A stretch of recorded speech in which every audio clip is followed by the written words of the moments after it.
Hey guys, welcome to Today's the Day with Zack Andersen. This episode is brought to you by ALCHEMY Sales Coaching. I hope you guys enjoy.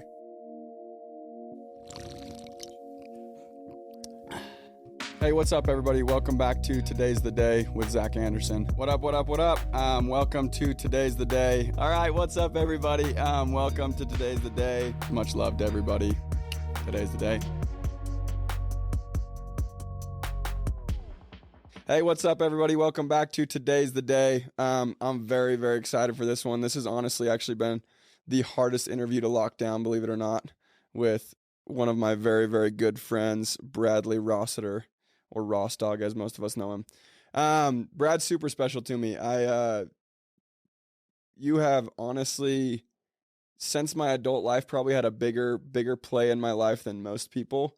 And you've been a huge influence in work life, home life, everything. Honestly, since my adult life, obviously being my boss plays into that a little bit. But outside of that, just being one of my best friends since my adult life and my business career. So I really appreciate you. I'm super, super stoked to have you on here. Thanks for making time to get out here. And I think it's gonna be a lot of fun talking. Diving into it to kind of introduce Ross, a few things about him.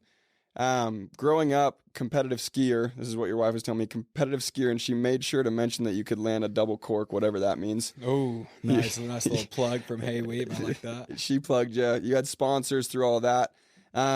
You served your mission in 3 different third world countries, which I didn't even know that either. Learning 3 different languages, I did know that. You speak probably 9 languages at this point. You had some really, really cool stories that I want to dive into in just a little bit. And then now in life where you sit, you're a girl dad, you have 3 daughters. They're awesome. Your wife is one of my favorite human beings on the planet. And you manage an organization, including myself and hundreds of other employees, in a really, really high stress environment, which is something I really want to talk about. So thank you. Thank you for being on here. I'm super, super stoked to have you. Is there anything else you want to add to your little bio list? No, I mean, thank you for having me. I mean, it's likewise, you've had just as big of an impact on me as I may have had on you. So thank you. It's an amazing ride that we've had over the last, what is it? Is it like 5? This is 7. 7 years. This is year That's 7. crazy. So 7 years, but year 7. It's been a lot of fun. There's a few stories I want to dive into, and me and you have talked a lot. I've been lucky enough to be kind of front row to any time you go present or speak or train or whatever it may be. So there's so much that I want you to go and touch on, but there's also a different part of things that I want to hear from, and maybe things that I haven't heard before. But rolling into it, kind of one of the biggest things I want to go and acknowledge is kind of where you're at right now, and why you're on, why I think you'd be so valuable to have on here. You truly live what a lot of people would look like as like a dream life. And you've gone and created it, and I've watched you go and create it and scale it at a massive pace, which is really, really cool. You're super, super young. What you're doing right now is what a lot of people would love to be doing at your age. And you have a blast along the way, which I think is kind of the most important part about it. You have so much freaking fun anywhere you go. But before we go and dive into some stories, one of my favorite things to open up with, just to get super vulnerable out the gates and go and help people listening really realize how relatable people are no matter what place they're in. My favorite question of all time is, obviously you've had a ton of triumphs, you've had a ton of successes in your life. When I say like the lowest of lows in your life, what stands out? Like, what was one of the most trying situations you've ever been in? Why? How did you feel? How did you get out of it? How did it play out? And for 2 reasons. Number one, obviously, I want to hear how you dealt with it, because I think that's super key, and that's like probably one of the most important lessons in life. But number 2, I mention on every episode, it shows people they're not on an island when things get hard. Like, a lot of people go through struggles and whatever it may be, and they feel like they're totally on an island. They don't think anyone else, especially not someone as happy and chipper and thriving as Brad Rossiter, has ever been in a spot like that. So when I say like low of all lows, biggest trial, biggest failure, whatever comes to mind, what is that for you? yeah, it's a good question. I mean, absolutely, man. I've had a couple, I mean, even going through school, right? Like I loved the social aspect of school. I didn't love like the academic side of school. And so even that, like a lot of times I didn't apply myself as much as I should. And so, different pieces, and I'm talking way back to, early on in school and kind of on the come up. Wasn't a horrible student, wasn't a great student. So kind of, I guess a little bit of failure along the way in school. Mm-hmm. But I think that like there's kind of two that really stand out. One, being on the mission, was one hard, and I loved my mission. I served in Madagascar, one of the coolest places I've ever been, the coolest people that I've ever been around. So when you say mission, you served a 2-year church mission. Yep. Straight out of high school. Straight out of high school for 2 years. Went to Madagascar. As you said earlier, I learned Malagasy, which was where I served on the actual island of Madagascar. It's their local language. It's a mix between Polynesian and Arabic and French. It's a really crazy language. After being there for about 8 months, I got reassigned transferred to another island that's in that mission. It's called La Réunion, which is a French province. And they don't speak any Malagasy there. They only speak French. How many months in was that you got transferred? About eight months.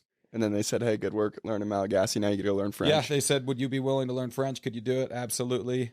So I went off there and then went back to Madagascar for a few months and then finished up on a little island called Mauritius, which is actually owned by India.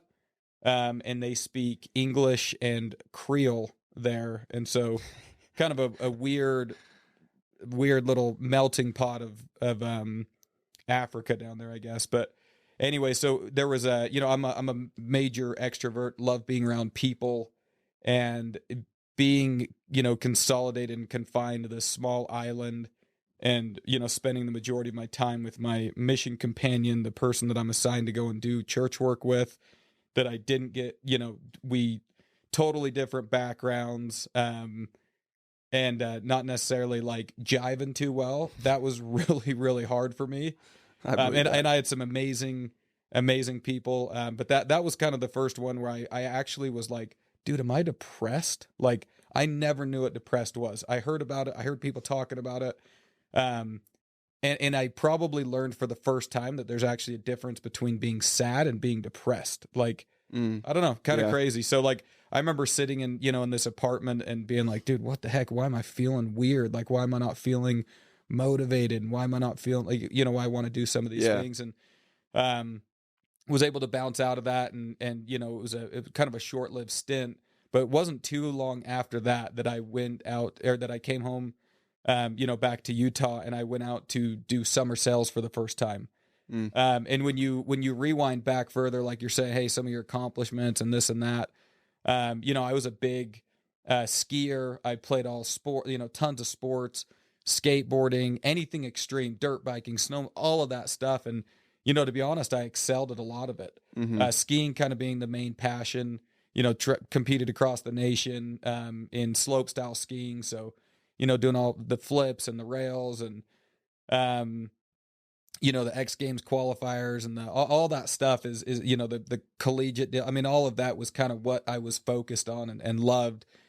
And so this was the first, and then, going on the mission, it's like I picked up the languages. I was able to go and do it. And I felt like most of the stuff that I really applied myself to, I did really well. And I had a handful of sales jobs, in between coming through high school and a little bit after high school.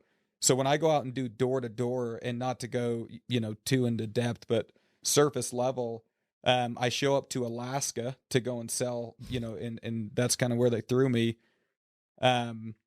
When I went and showed up, I didn't know anything about the job really. All I knew is it was kind of like, all right, we're selling alarm systems.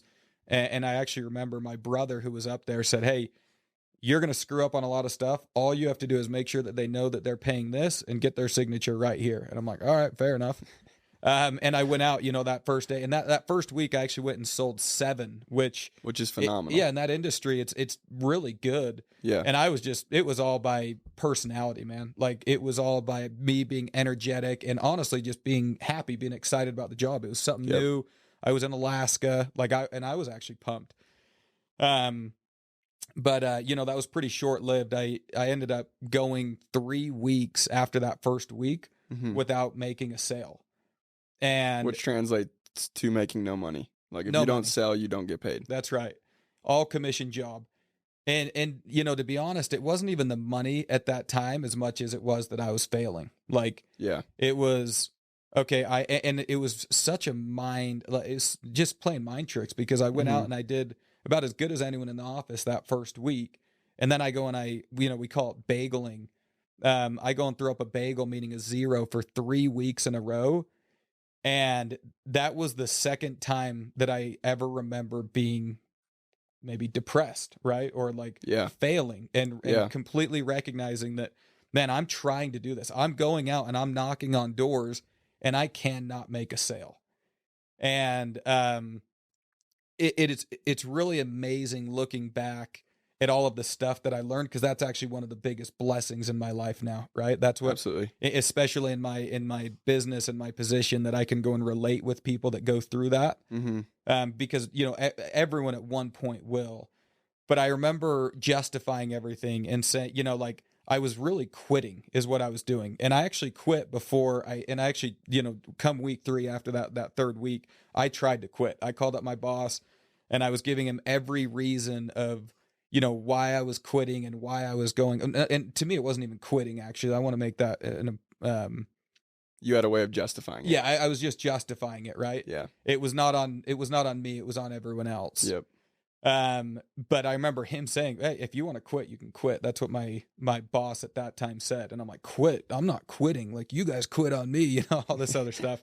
But I kind of sat there and I actually hung up the phone on him, and I sat on this curb in Galactica Avenue in Alaska. And I'm like, "Dude, I'm quitting." And I'm like, "I don't quit." Like, it's amazing what that humans just hit their standards. And so to me, I'd always had this standard set of like, well, I don't quit. And so I was not going to quit. And it took that moment to realize that, I was quitting well before I was actually making this decision of even wanting to go home. I wasn't working with, I wasn't deliberate. I wasn't focused. I wasn't doing it with passion. I was just kind of going through the motions.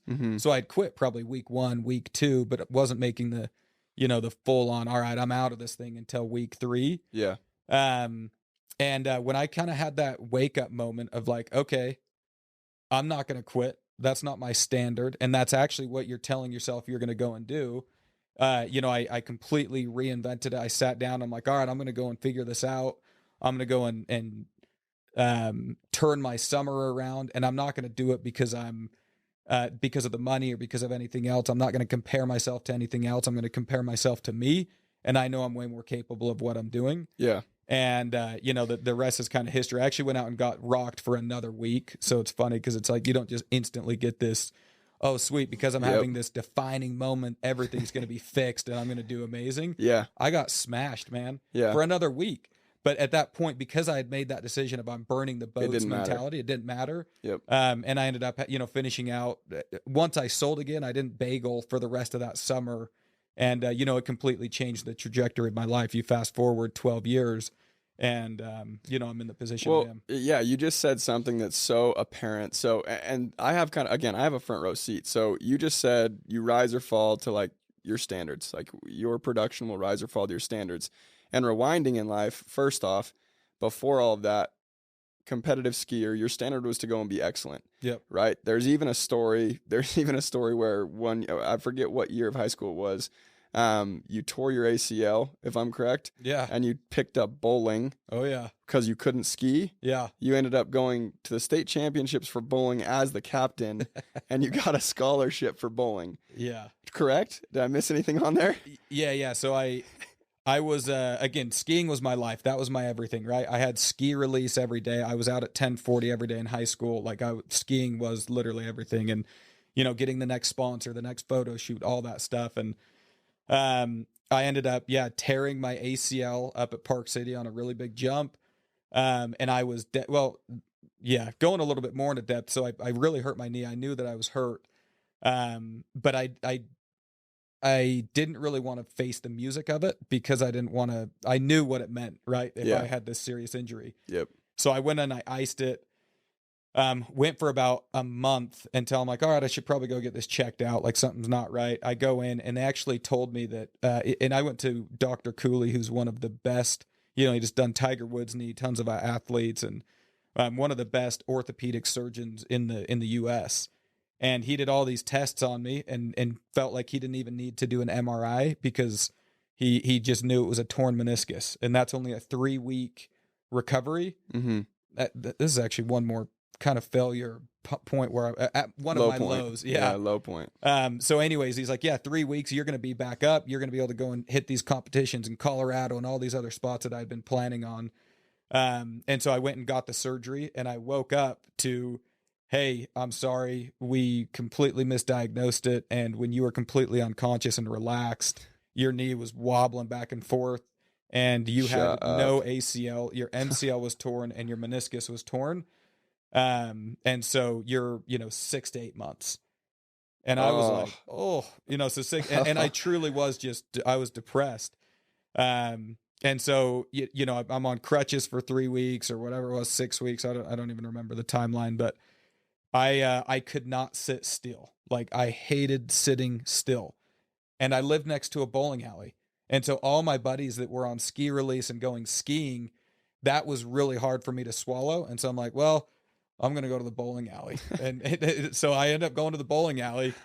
I start throwing, and I could go into a whole nother story. It's so funny, but I started, trying to curve the ball, and this like old grouchy man from the bowling alley's watching me, and he'd kind of like walk by, he'd be like, "You're cranking," which is like coming over the top of the ball. And I'm like, "What does that mean?" I'm like, "Come coach me, man."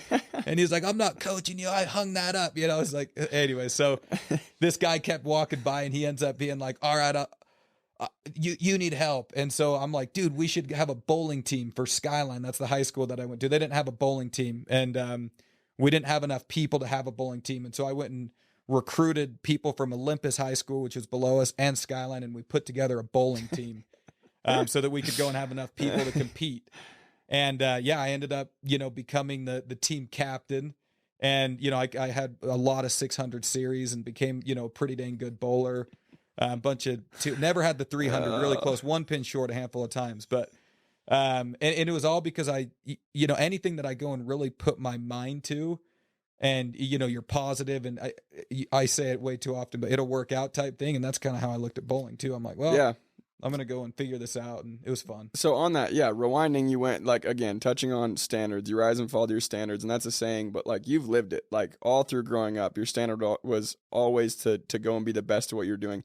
And part of it is like, frankly, like an ego thing. And then even fast forwarding, your ego and your identity is a better word for it. Your identity and your standard is like you compete in everything that you do at a sickening level. Like I'm a pretty competitive person, and it's pushed me to do a lot of things that were very uncomfortable. But like watching, like whether it be a failure at work or whether it be a setback at work or whether it be something that's supposed to be like a fun competition, like you treat it like it's the final game of the World Series every time. You're my least favorite human being to compete against and my favorite human being to compete with, like have you on my team.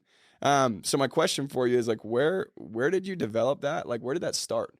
Because it seems like I obviously didn't know you growing up, but everything I've ever heard from your wife or you or any of your friends that went to high school with you that I've been lucky enough to be friends with as well, like you have always had like this, it's like a sickening competitive nature, and that's your standard, right? And part of it as well is like you just have a standard of succeeding in general, like on your mission, going and learning 3 different languages that probably couldn't be harder to go and learn. There probably is not a combination of 3 languages that would be harder to learn. Trials, the job that's literally probably one of the hardest jobs you could go and choose to do. And then overcoming everything you've overcome all the way up from high school till now. Like, where did you develop that? Where did that come from?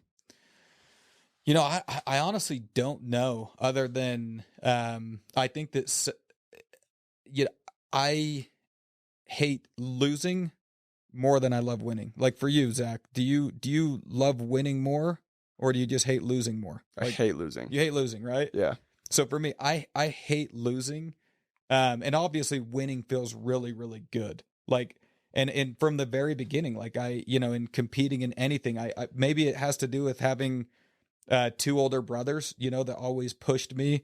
Maybe it had to do with, my confidence, which I think that from a lot of people always ask, well, where do you get your confidence? And I honestly don't know, other than, I try and keep promises that I make myself. I really do. I think that competing against people is a really good thing, but really you're just trying to like do the best that you can possibly do and compete with yourself. Yeah. And it's amazing like what people are capable of doing. You know, it really is. My parents always, you know, my mom in particular always, you know, maybe these positive words of affirmation, like told me how amazing I was and how handsome I was and how good at everything I was and all this stuff. And I remember her writing like the Christmas cards, and she took so much pride in our success. And I think that, you know, for me, it was always like, man, this feels good to like, you know, to uphold these things that, and these kind of standards that other people place on you. Yeah. Maybe it's coming from a point of not wanting to disappoint people. I don't know, but it feels good to just win. Yeah. And compete. Yeah. And I don't really know where it all comes from. So on that too, so I have a list here, and like anytime I go and interview someone that I know well, I like to write down like your superpowers, the things that I've seen that are like remarkable to say the least, like the things that are like your superpowers in life. And one of them absolutely is your confidence and the level at which you compete. So one thing that I think absolutely every person listening can relate to or struggles with at some point is self-confidence. And one of your superpowers is absolutely your self-confidence and how you look at yourself, how you present yourself, how you carry yourself, even when things are going wrong. So my question for you would be like, what's the most important lesson you've ever learned, or ways to go and accumulate self-confidence and have the highest self-confidence and bring yourself at the top level everywhere you go? Yeah, good question. So I think that there's a lot to that, you know, and kind of unpacking that a little bit.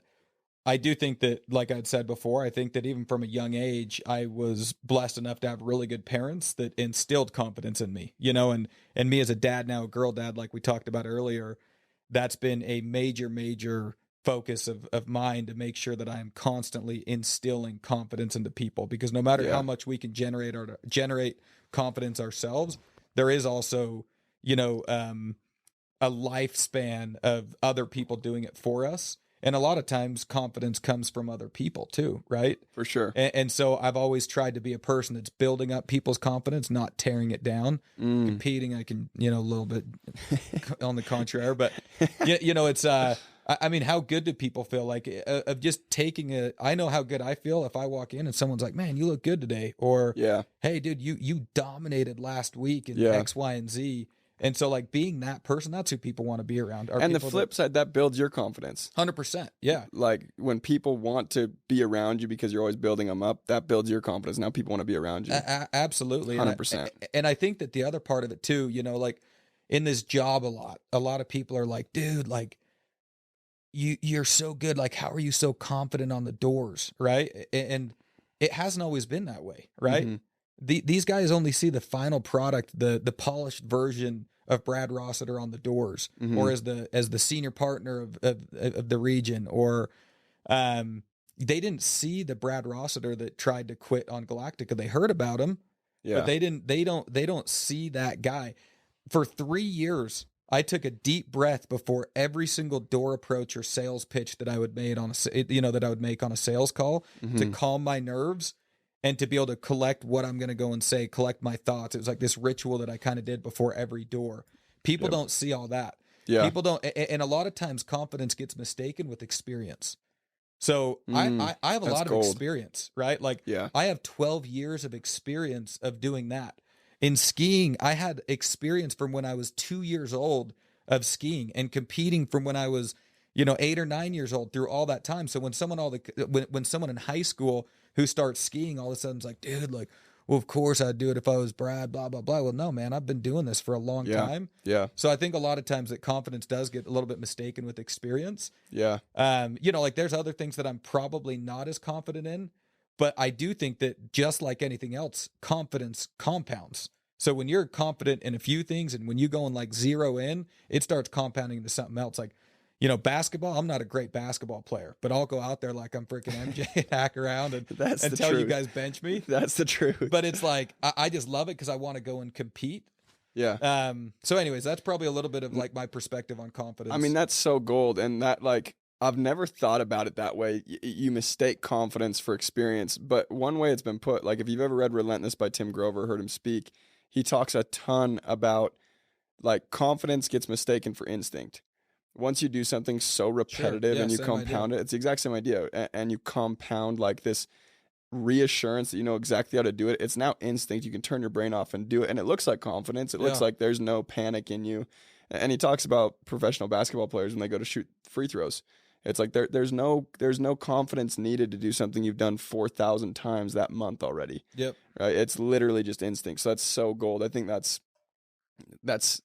is absolute gold for anyone listening. Yeah, and I mean, sorry, any of that stuff, like these guys, you know, I saw one on Kobe Bryant or something like that, and it's like, oh, like tell me how you feel when you're getting, you know, the play is 2 seconds left and it's a pass out to the wing and you're shooting a 3-pointer for the game point. Like, how much? I mean, what's going through your mind? He's like, there's nothing going through my mind. The shot's already made. Exactly. Like because I've practiced that shot 10,000 times for that scenario. Yep. That he may just come off as the most egotistical, confident, cocky, whatever, but really he's just prepared. Yep. Like over prepared. Yeah. So what I would say a really applicable way to go and apply that, and you mentioned it earlier too, a big way of building your confidence and going and getting that experience and turning it into instinct is literally just having the habit of doing what you say you're going to do. Yeah. Like you mentioned earlier, you build self-confidence by keeping deals with yourself and like keeping standards with yourself. If you say you're going to do something, you do it. And I think that's like the most applicable way. I absolutely love that. I hope you guys are enjoying this episode so far. It was brought to you by Alchemy Sales Coaching. Now, I typically don't run ads, but I feel very strongly about Alchemy Sales Coaching. I started doing one-on-one coaching with Doug back in 2019. And since then, I have gone and not only blown up in my career and my earnings, but it's really helped me through just the ups and downs of life. Now, the reason I feel so strongly about Alchemy is because it's a group of individuals not only focusing on furthering their sales career, but they're diving deep into inner work and becoming the best version of yourself so you can show up and be the best version of yourself. Not only that, if you have any interest in doing any one-on-one coaching with me, I exclusively do all of my one-on-one coaching through Alchemy. So for full access to me, go and check out Alchemy. I think you'll absolutely love it. It's alchemysalescoaching.com. We will also go and post the links in our bio and on stories, etc. So go check it out. Another one of your big like superpowers, and this has been the most apparent. So probably the most impactful thing you have done for me since starting my business career, because we work in a really high stress environment, and you know me. We've that's perfect for Zach. We have plenty of conversations. We have probably bi-weekly conversations where I'm absolutely stressed, rightfully so, might I add, that I'm stressed for a good reason. And your response is always like, yeah, dude, it'll work out.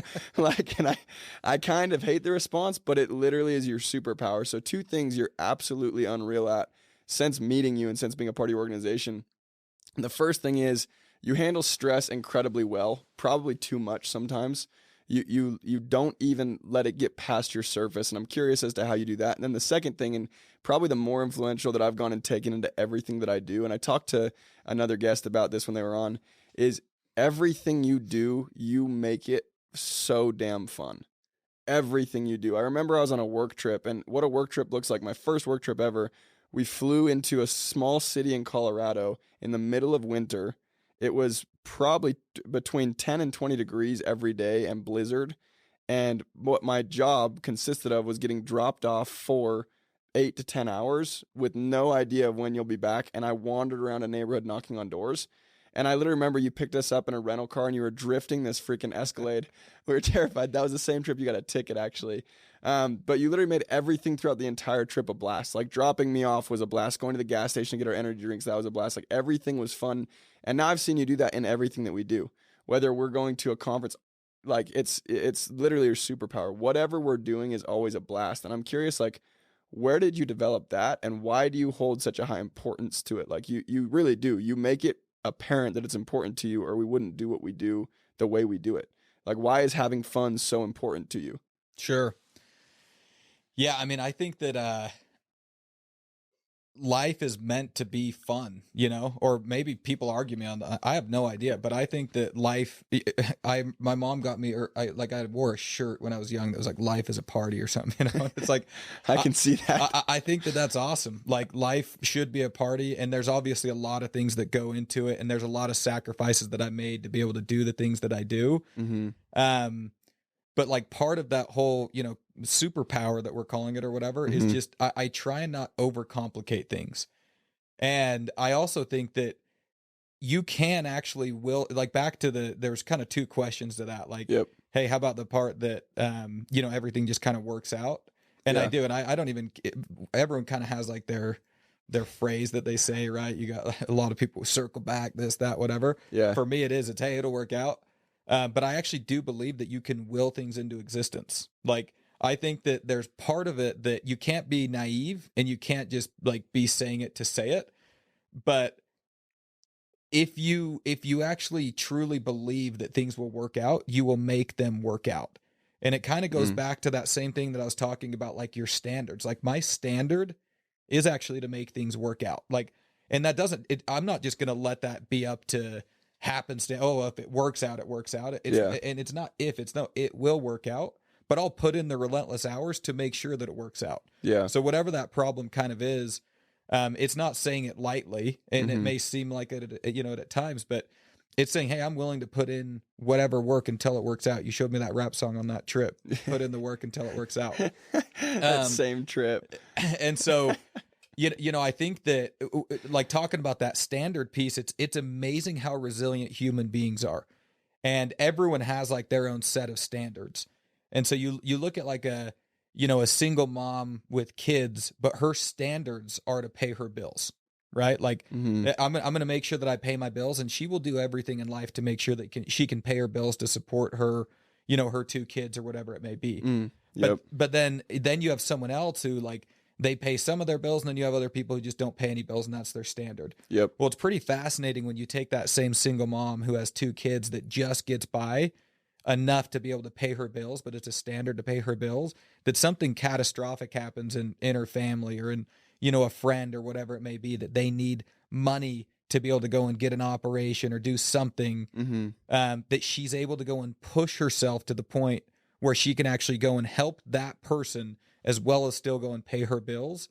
All because it's just her standard to pay her bills. Does that make sense at all? Like, absolutely. It's really crazy. And so for me, it's like all going back to that, it's a standard for me of saying, hey, we're going to make it work out. And, you know, for usually with you and I, it's a work related issue. And I think we're batting 10 for 10, and it may not be completely like exactly what we expected it to be and exactly what we expected working out to look like, but pretty dang close. And, you know, I just think, again, it kind of goes back to that same thing of like, my standard is I'm not going to let that situation beat us. We're going to go and figure it out. No, I love that. And on the flip side too, it in every self-help book you ever go and read, like your standards determine your life. Like really, your standards determine your reality. Your perspective determines your reality. The whole point of this podcast is to go show people how to live life through a different lens to go and get the most out of life, right? Put super simply. And it's the same on the flip.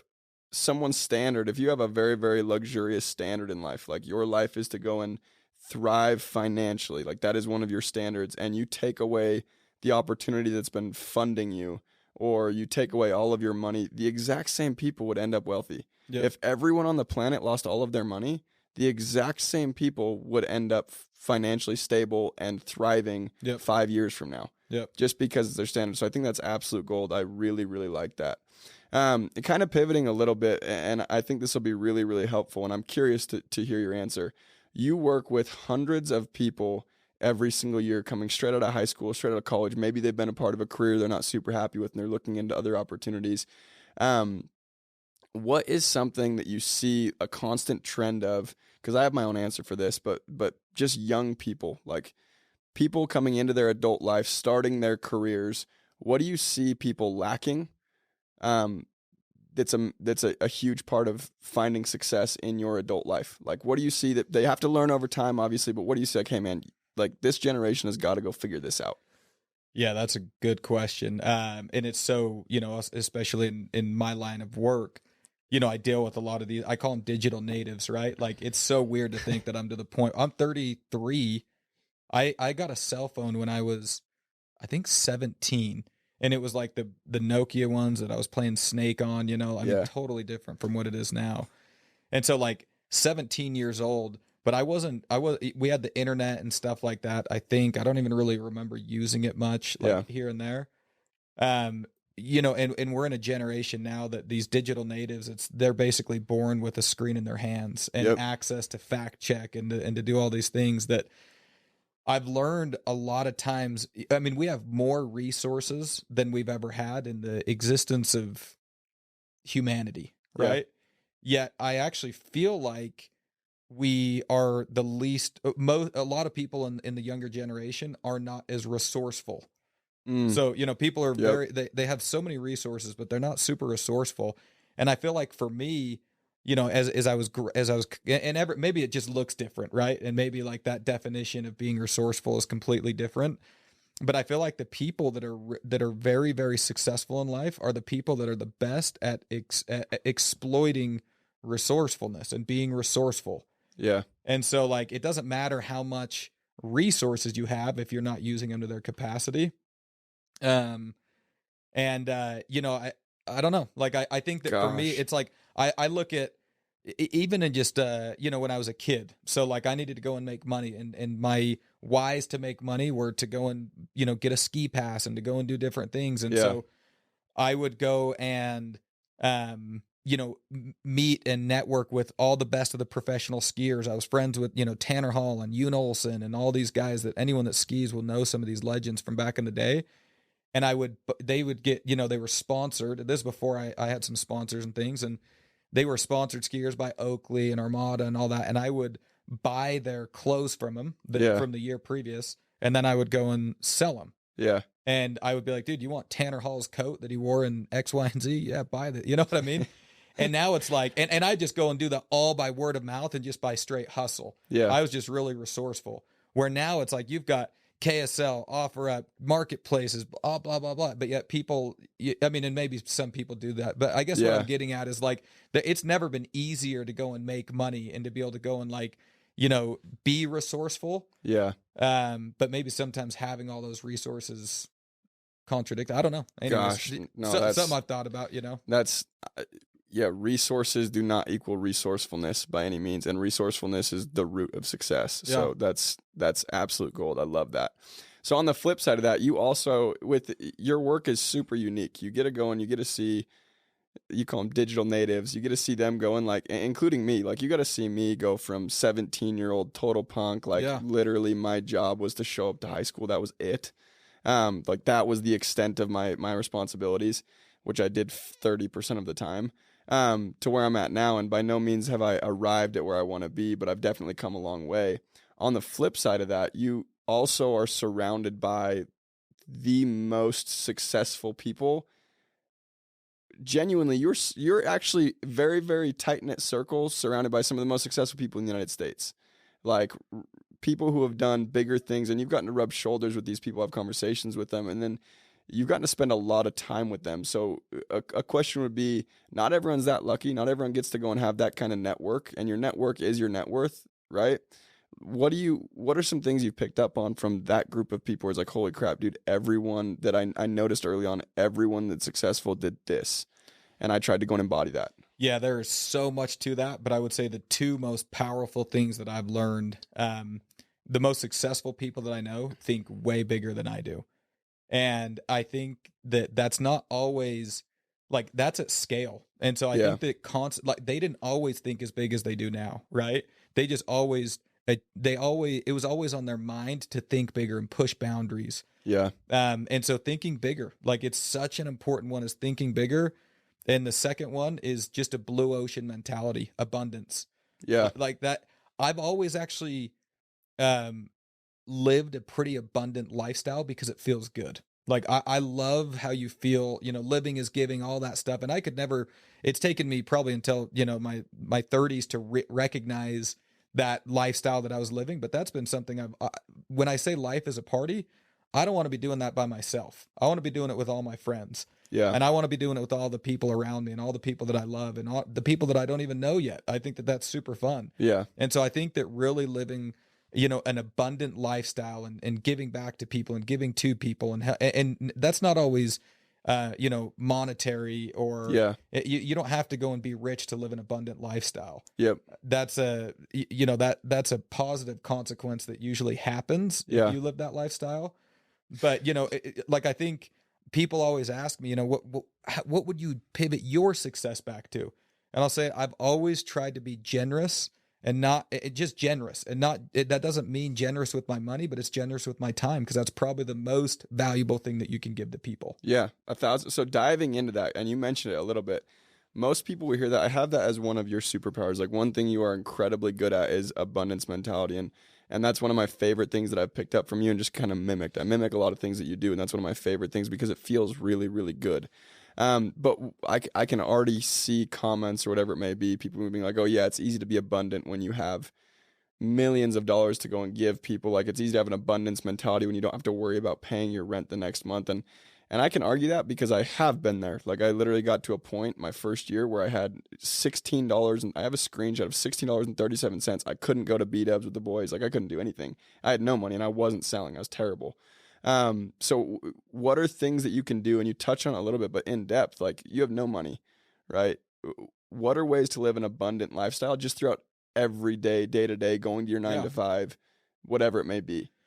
So again, I think everything is at scale, and most successful people will have that story of where that defining moment was, or like, you know, they're maybe rock bottom. I think we've talked about this. I've got a screenshot of my Wells Fargo in 2011 that I had $27 on. It's actually an Instagram post. We used to post way cooler stuff on Instagram. Yeah, I've seen that Instagram post. I like that. It's an Instagram post, and it's really fun. So I was going to school. I had no money. I was going to college, living in a house with a bunch of buddies.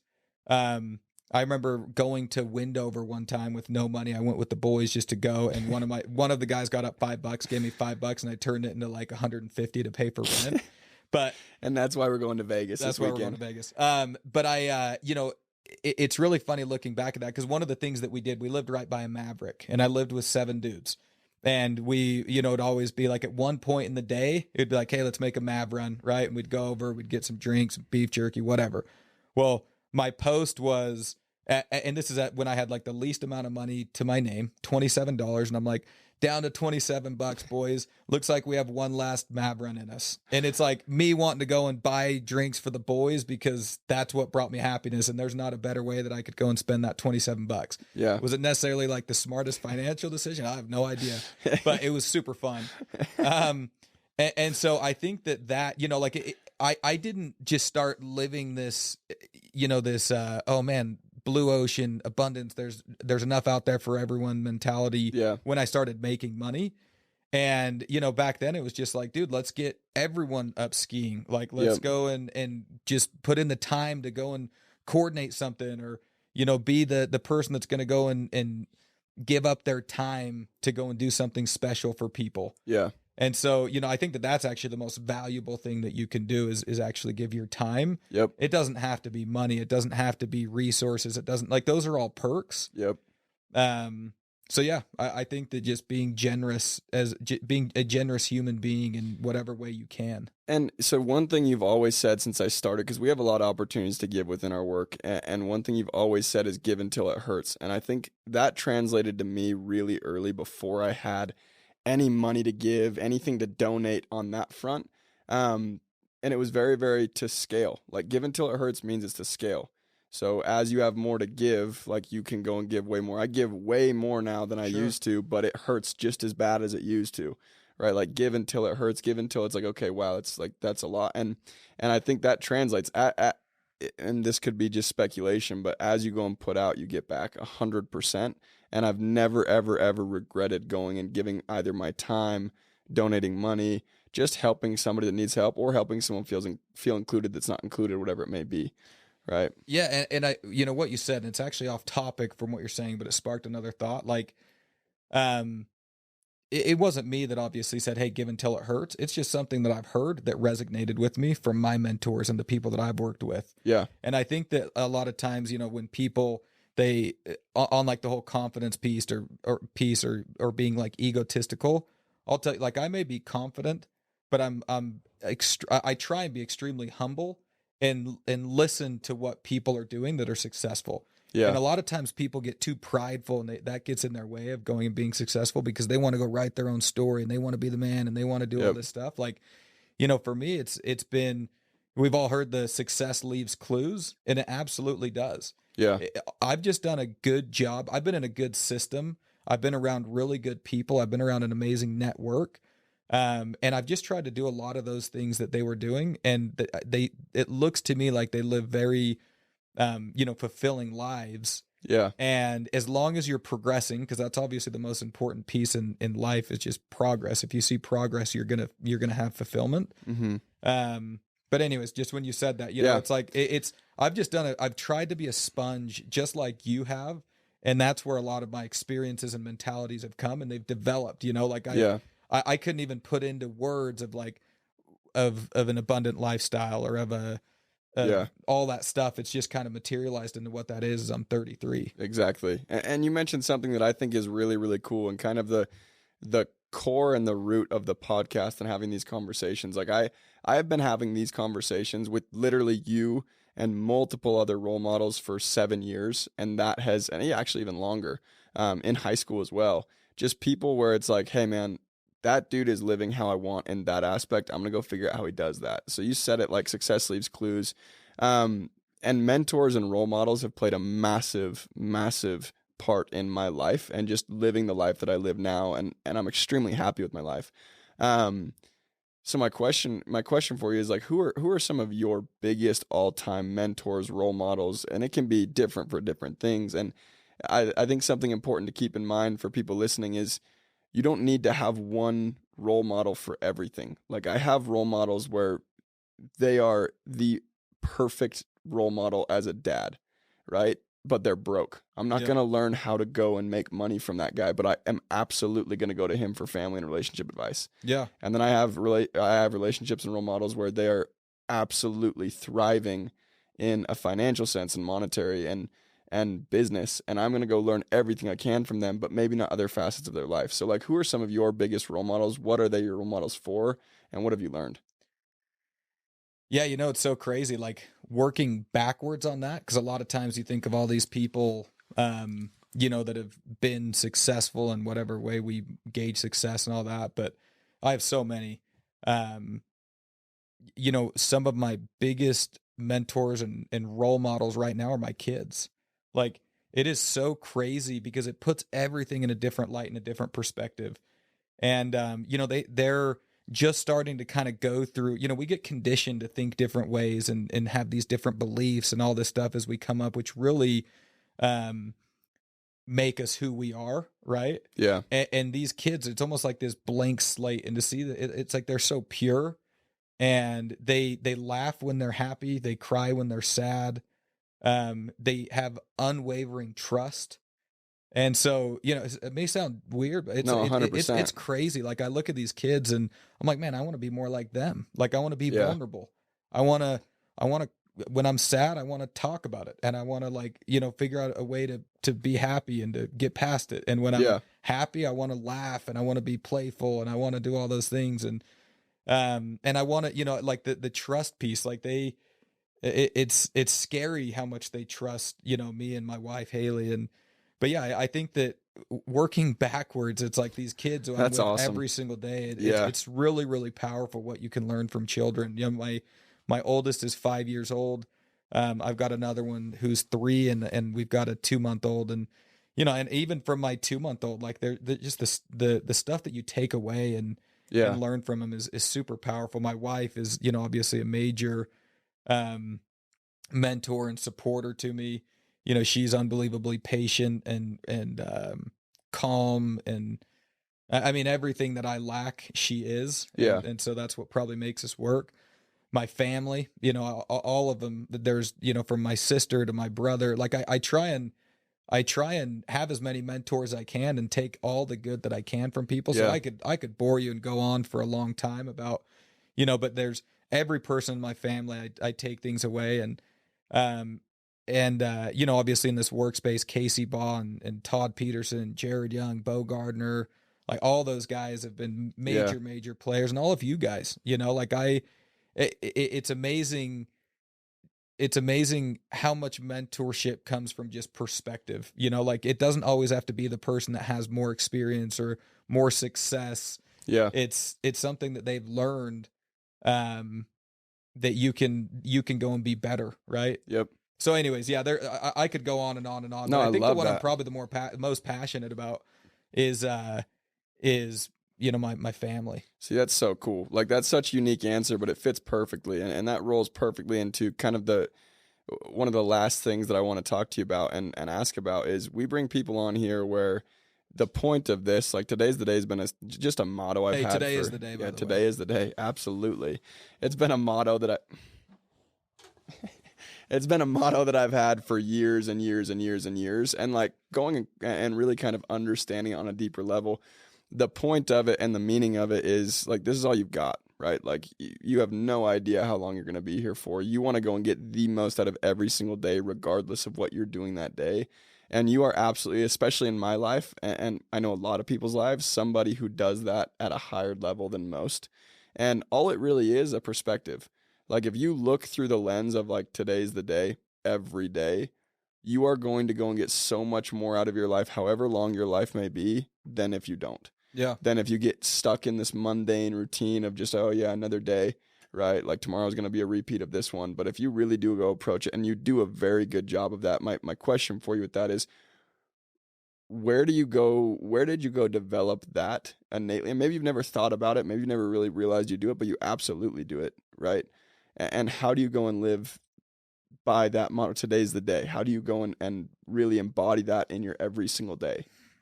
Yeah, no, I mean, I love the today's the day and seeing all the hype in this podcast. Like, I think it's so powerful for people, because even just being reminded, like and having a constant reminder that today's the day, man, like we're going to go tear it up and talking about it and, making it important.